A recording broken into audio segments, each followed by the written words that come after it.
Hello and welcome back to Brick Speak. Before we begin today's episode, let's recall what we had covered in the previous episode titled The Invasion Plan. We had discussed how the irregular forces of tribal from the northwest frontier province and Punchi Muslims were divided into 20 Lashkars and inducted into the state of Jammu and Kashmir despite Pakistan government signing a standstill agreement with the Maharaja. We have also covered how the British knew about the plan but decided not to reveal the same to Maharaja of Jammu and Kashmir or to India.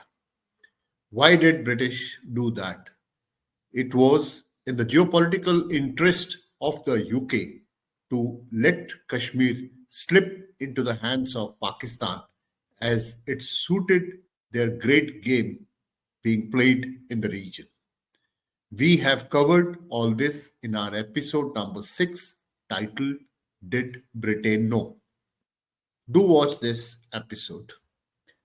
As you learned in the previous episode, how four thrusts were planned by the Pakistani army and what were the objective of each of these thrusts.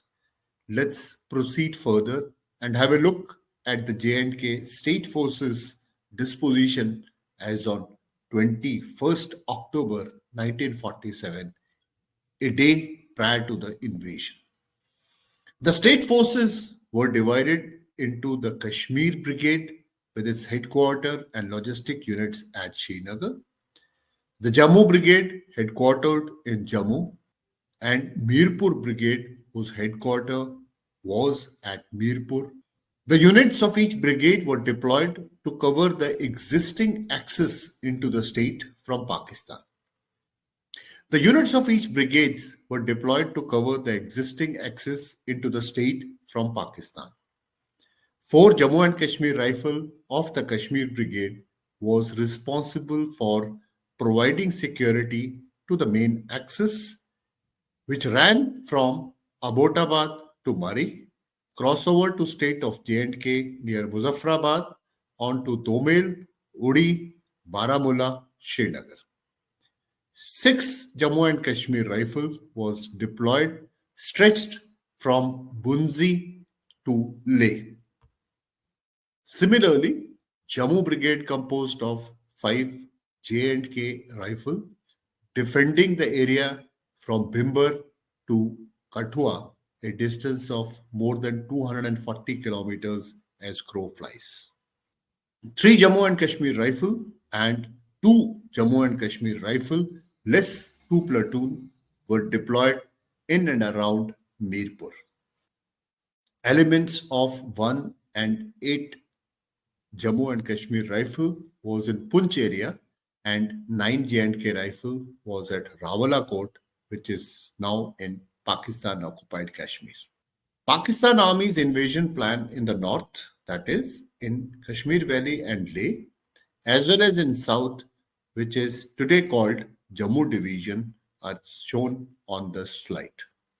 In addition to what we had covered in episode 1, giving out details of Pakistan Army's involvement in planning and execution of 1947 Kashmir War, few more pointers are: minimum 4 guides per company were recruited by Pakistan Army and handed over to each Lashkar. Logistic dumps were created with arms, ammunition, clothing, supplies ahead of Abbottabad by 15th of October to arm Muslim rebels of the state force. Subsequently, this camp was moved to Muzaffarabad and then on to Domel. D-Day was 22nd October 1947. 7 Infantry Division of Pakistan Army was kept concentrated in Murree Abbottabad area by 21st October 1947. In addition, 1 regular brigade was kept at Sialkot to move into Jammu. Pakistan Army wanted to break the cohesion of Maharaja's army to show to the world that their army has moved in to maintain law and order in the state of Jammu and Kashmir. This was the invasion plan north of Muzaffarabad that has been covered in detail in the previous episode. In this slide, locations which are marked with red star is where the armed confrontation took place, and these will be covered subsequently in detail with one episode dedicated to each battle that took place. With what we have covered so far, what are the key takeaways? It is clear that the deployment of the state forces was inadequate to defend any conventional attack. Irregulars were leading the attack from Pakistan, and they were guided by Pakistan Army professionals who overwhelmed the state forces. Learn about what happened on 22nd October 1947 when the Muslim soldiers of Maharaja Force 4 J&K Rifle decided to flee and join the Pakistan irregulars. They guided the savage tribesmen thereafter to massacre their brothers in arms, the Dogra soldiers of 4 Jammu and Kashmir Rifle. This has been covered in detail in our episode titled Lights Go Out. This episode is based on chapter by the same name in Cylinder Was the Threat by Lieutenant General EP17. After a brief battle, Domel fell.